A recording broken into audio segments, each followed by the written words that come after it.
I've been feeling so down, yeah. Can you tell me why? Can you tell me why I'm down, yeah. No friends of mine around, yeah. Now I'm thinking I might have caught the June blues. Yeah, I wanna drown myself inside the juice.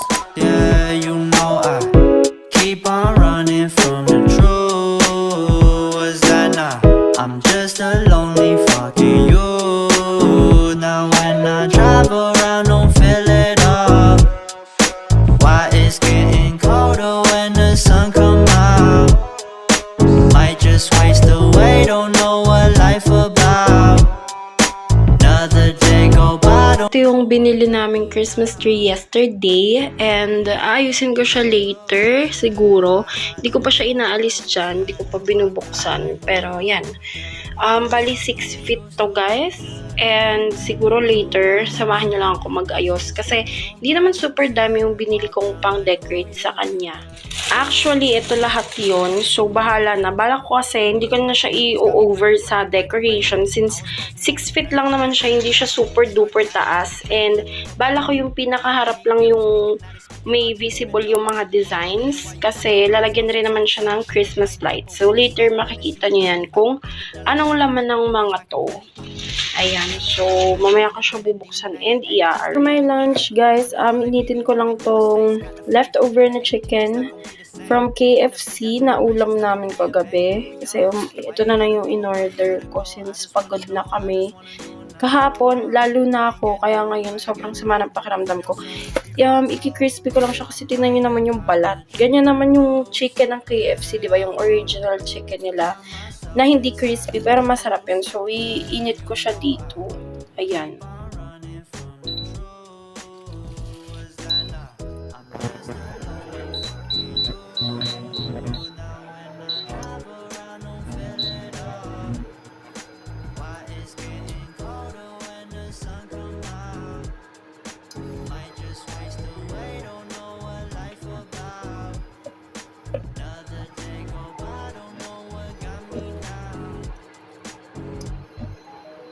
So, ayan guys, na-crispy ko na siya and mas okay na siya sa akin. Ayoko kasi nung parang buhay na buhay pa yung balat. 'Di ba? So, mas okay sa akin yung crispy. Don't worry guys, hindi ako mahilig sa balat ng manok. Ngayon lang talaga ulit kasi yun yung ulam kagabi. Sayang naman kung hindi ko iinit. Pero hindi po ako araw-araw nag-chicken skin. Okay?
So guys, quick haul lang sa in-unbox kong parcel na dumating.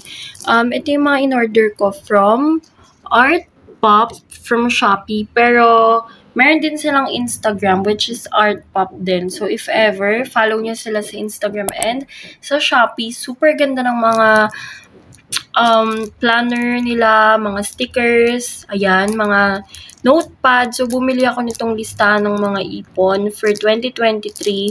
And then, yan, nagkuha rin ako ng listahan ng utang just in case may mga umutang sa akin or nagkautang ako. Pero wag naman sana, diba? Pero, ayan, gusto ko lang din talagang maging organized ulit yung aking mga pinaggagawa sa buhay. And then, mga stickers, ayan. Ayan, iba't ibang stickers yan. Ito, for period tracker. Kasi minsan naguguluhan ako sa period ko. And then, nagtatanong din kasi yung OB ko. minsan kung kailan last period ko, kailan natapos, kailan nag-start. So, para ma-mark ko siya if ever, 'di ba? Siyan birthday, rest, and then ito yung pinakagusto ko, groceries, shopping, or parang grocery shopping.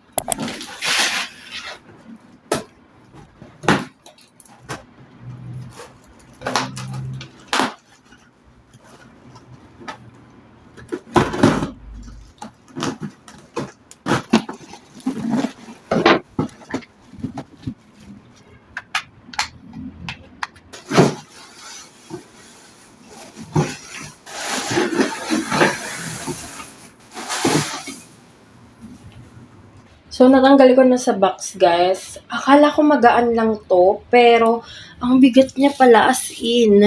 Mabigat pala to. Akala ko para siyang yung dating nabili ko lang na Christmas tree sa Divisoria na magaan lang, ganun. Parang bakal yata to, hindi ko alam. Pero, ayun, mabigat nga siya. So, ayusin ko na muna. And then, ito yung parang sa stand niya. So, nandito na yung mga Christmas decor, guys. Ayan. Ito, ano siya, Christmas balls na assorted na siya. Actually, ayoko sana talaga ng may mga glitters kasi masyadong makalat yung glitters. Yun nga lang, wala naman ako magagawa since kasama talaga siya sa package or dito sa bundle na to, sa set. Tapos lalagyan ko pa siya ng mga tali. Nandito yung tali eh. This one is for 329. So, mahal na siya for me. Pero wala akong choice kasi, ayun, sa may SM na ako nakabili. So, yeah. This one, yung mga leaf, and so on, pang-design. And then, mga flowers, mga dahon-dahon. Itong may patulis-tulis, yan. Sabi, pang-topper na lang yan. Kasi di gusto ko sana star. Kaso nga lang, wala na silang star. So, ito na lang yung parang magiging topper. And then, ayan, kung ano-ano pa. Ito, pwede rin daw, sabi. Di ko alam, basta bahala na. De-designin ko na lang siya. Ayan. Tapos, last na laman nito is itong Christmas lights na steady lang siya. Wala na kasing stocks nung nag-iiba-iba yung basta nagbi-blink, ganon. And ang color nito is, anong color ba to? Warm white. Warm white yung color niya. Basta later makikita niyo naman siya. So, nag-quick haul lang ako sa inyo. Hindi ko na yung Christmas lights. I'm not sure if tama pa itong pinagagagawa ko. Pero, mamaya ko na lang siya aayusin ulit ng super todo. Kasi, nagulo yung mga design dahil nga pinaikot ko yung mga Christmas lights. Pero, as of now, yun ang itsura niya. Siguro, mamaya ko na lang papakita yung pinaka-final niya pag ayos na talaga siya. Okay guys, share ko lang sa inyo yung laman ng aking freezer. Kasi kahapon, nakapamalengke lang talaga ako ng mga frozen. Yan, yung mga pang-ulam. Yan na lang inuna ko kasi anong oras na ako nakapunta sa palengke? Nasaraduhan ako ng grocery kasi hanggang 7:30 lang yung kanilang grocery. Parang nagka-cut off sila 7:15. Kasi sa local grocery na ako nag-grocery guys. Hindi na ako sa SM Hypermarket kasi mas tipid and alam niyo na napakataas ng mga bilihin ngayon. So, ito longganisa to, tapos ito fries, and then ito iba-iba yan. Kaya hindi ko pa siya na-organize. Ito pork. Mating ngayon yung in-order ko sa Shopee na scented candles.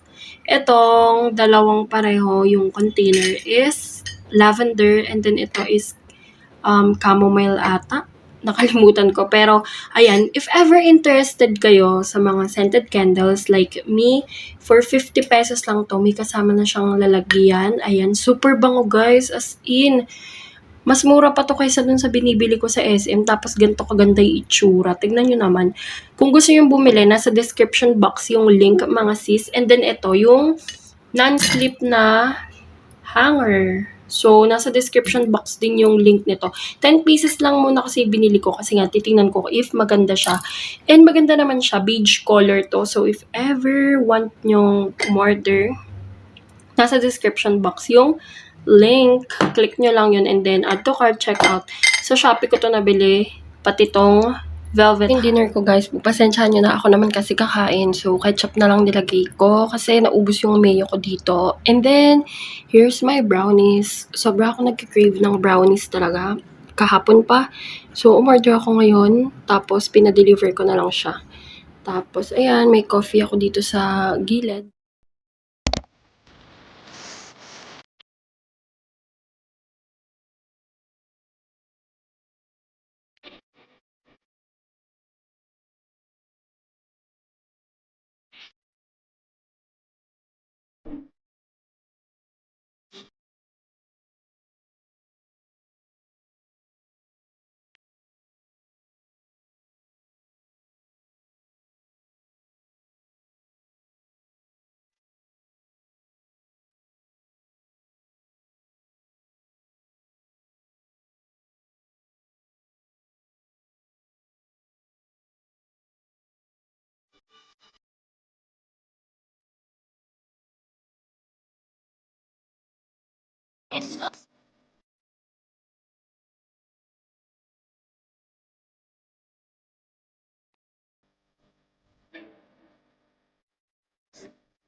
Dumating yung in-order ko sa Shopee from Locopin, Ultimate Boodle from Home Bodies. And if ever gusto nyo rin i-try itong product na to, nasa description box yung link. And then, itong mga to, yung lagayan ng mga meat, ganyan, para separate na siya. And masusukat ko siya ng, for example, ito, nilagyan ko siya ng karne, tapos yun lang yung magiging ulam for lunch or for dinner para sakto siya. Kasi dati isang Tupperware lang yung pinaglalagyan ko ng karne, tapos pag dinefrost ko yun lahat, niluluto ko na rin agad lahat, di ko na siya nakahati.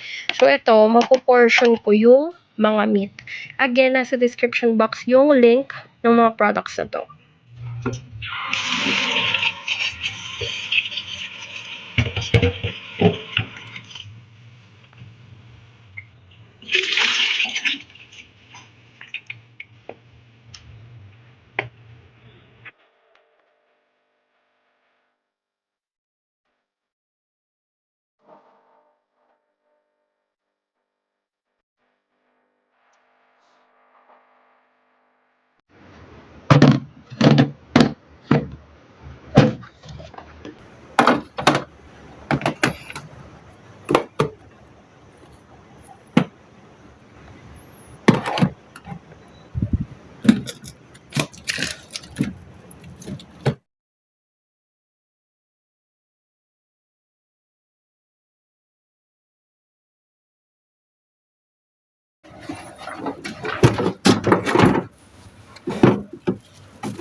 Fuck.